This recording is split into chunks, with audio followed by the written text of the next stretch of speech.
किशोरी लाल जी के बेटे राघव की शादी की बात जगह जगह चल रही थी, लेकिन किशोरी लाल जी को कोई लड़की पसंद ही नहीं आती थी। और उसकी एक ही वजह थी, किशोरी लाल जी का लालची होना। उनको लड़की वालों से मोटा दहेज चाहिए था और इसी चक्कर में एक दिन वो एक बहुत पैसे वाले के घर अपने बेटे का रिश्ता लेकर पहुंचे। उस आदमी का नाम था ओम प्रकाश।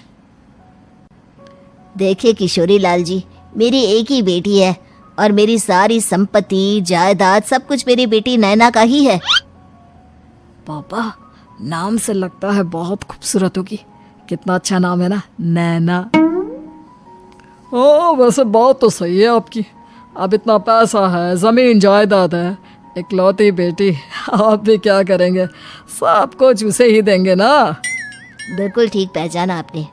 बस बेटी की शादी और सारी जायदाद उसके नाम। पापा, बिना देखे हाँ कर दीजिए ना। इतना अच्छा रिश्ता फिर कहाँ मिलेगा? माला माल हो जाएंगे हम। मैं अपनी बेटी को बुलाता हूँ। अरे नहीं नहीं नहीं नहीं, आपकी बेटी का नाम नैना है, सुनकर ही लगता है बहुत सुंदर होगी।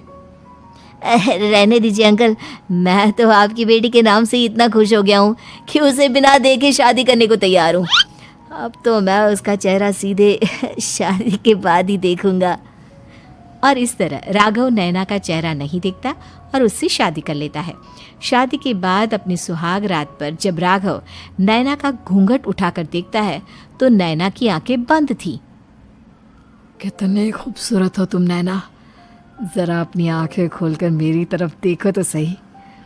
नहीं, मुझे शर्म आती है। अरे, मैंने तुम्हें शादी से पहले भी नहीं देखा, और अब अगर तुम आंखें खोलकर मुझे देखोगी भी नहीं तो मुझे अच्छा कैसे लगेगा? इससे पहले कि नैना अपनी आंखें खोलकर राघव की तरफ देखती, अचानक से लाइट चली गई और राघव नैना को पूरी तरह से देख भी नहीं पाया। अगली सुबह नैना राघव के लिए नाश्ता बनाकर लेकर आई। अरे ये क्या, आधा पराठा सेका हुआ है और आधा बिल्कुल कच्चा। ये तुमने क्या किया नैना? बहू, तुमने क्या आधा पराठा तवे से नीचे लटका कर रखा था, जो आधा सेका है और आधा कच्चा? मुझे जितना दिखेगा उतना ही तो सीखूंगी ना पापा जी। जहाँ जहाँ मुझे नजर आ रहा था वहाँ मैंने सीख लिया, जहाँ जहाँ नहीं दिखा वहाँ कच्चा रह गया होगा। इसका क्या मतलब है? ये कैसा मजाक कर रही है तुम? अरे बहू, तुमने इतना लंबा घूंघट क्यों लगाया हुआ है? देखो, हमारे घर में बहुओं को बेटी की तरह रखा जाता है, और फिर तुम तो इतना सारा माल लेकर आई हो। देखो, ये घूंघट डालकर रखने की कोई ज़रूरत नहीं है। हाँ नैना, पापा जी ठीक कह रहे हैं, तुम तो आराम से रहो, अपना ही घर समझो। नैना अचानक से अपना घूंघट उठा लेती है। अरे ये क्या पापा, नैना की तो एक आंख फूटी हुई है। नाम से नैना, लेकिन ये तो कानी बहू निकली। मेरे साथ धोखा हुआ है, धोखा। बिना दिखाए अपनी कानी लड़की मेरे संग ब्याह दी। मुझे कानी बीवी नहीं चाहिए। मुझे अभी ओम प्रकाश जी से बात करनी पड़ेगी। आखिर उन्होंने मेरे साथ ऐसा किया क्यों? अरे, आप लोगों ने ही तो पापा से कहा था कि आप लोग शादी से पहले मुझे देखना नहीं चाहते। अब मेरे पापा पर क्यों इल्जाम लगा रहे हैं? अरे लेकिन उन्हें बताना तो चाहिए था ना कि तुम कानी हो, एक आंख से तुम्हें दिखाई नहीं देता।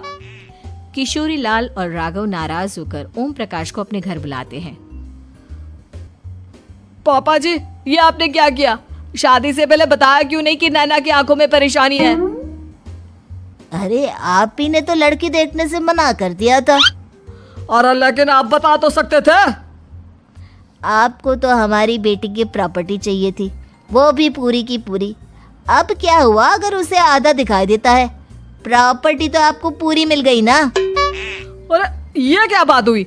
मेरी शादी प्रॉपर्टी से नहीं, आपकी बेटी से हुई है। अब ये तो पहले सोचना चाहिए था, तब तो मेरी प्रॉपर्टी देखकर तुम्हारी जुबान लप लपा रही थी। लेकिन मैं कानी लड़की को अपनी बीवी बनाकर नहीं रख सकता। पापा, कुछ करिए ना आप। हाँ, करता हूँ। देखिए ओम प्रकाश जी, आप हमारे साथ ऐसा नहीं कर सकते।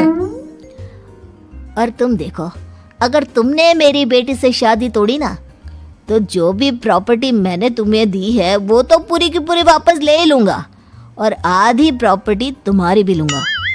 अरे मेरी आधी प्रॉपर्टी भला क्यों लेंगे आप? इसलिए क्योंकि मेरी बेटी को आधा नजर आता है और उसकी नज़र अभी तक तुम्हारी आधी जायदाद पर ही पड़ी है। अब तुम उसे घर से निकालोगे तो कुछ तो लेकर जाएगी ना। और अगर हम आपकी बेटी को अपने घर की बहू बना कर रखे तो? तो तुम्हारी पूरी प्रॉपर्टी तुम्हारी ही रहेगी और जो मैंने तुम्हें दिया है ना उसमें से बस मैं आधा लेकर जाऊंगा। अरे लेकिन अब आप अपनी दी हुई प्रॉपर्टी में से आधी वापस क्यों लेकर जाएंगे अगर मैं आपकी बेटी को अपनी पत्नी बनाकर रखने को तैयार हूं तो? इसलिए ताकि भविष्य में अगर तुम मेरी बेटी को धोखा दो तो उसके पास कुछ तो रहे जो पति का हो। वैसे मेरे पास तो बहुत कुछ है लेकिन अपने पति की कोई निशानी तो उसके पास होनी चाहिए ना। अब अगर तुमने मेरी बेटी को कहानी कहा तो तुम्हें प्रॉपर्टी भी कहानी ही मिलेगी, पूरी नहीं। जमाए राजा। किशोरी लाल और राघव समझ चुके थे कि वो बुरी तरह फंस चुके हैं और अब उनके पास वहां से निकलने का कोई चारा नहीं है। अब समझ में आया ना, लालच बुरी बला होती है। एक तो तुम्हें प्रॉपर्टी मिली, ऊपर से बीवी मिली, उसमें तुम्हें नखरे भी दिखाने हैं। आए बड़े, चुपचाप बैठो दोनों। कुछ दिनों के बाद नैना राघव की कार लेकर बाजार घूमने निकलती है और जब कार लेकर वापस आती है, ये क्या, एक तरफ से मेरी गाड़ी पूरी खराब हो चुकी है।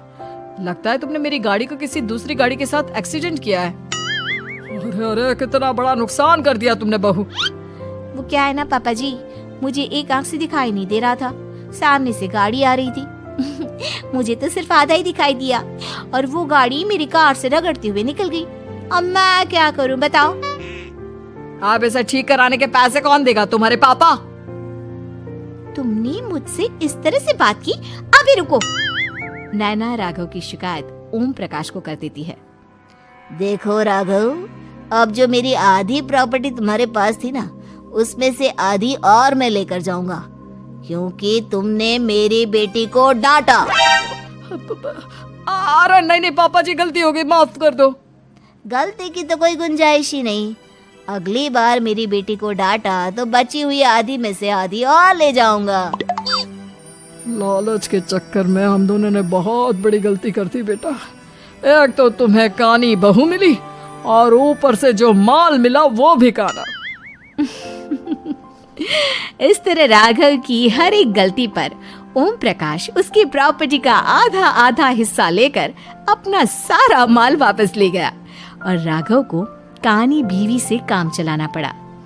भाई लालच वाकई में बुरी बला है।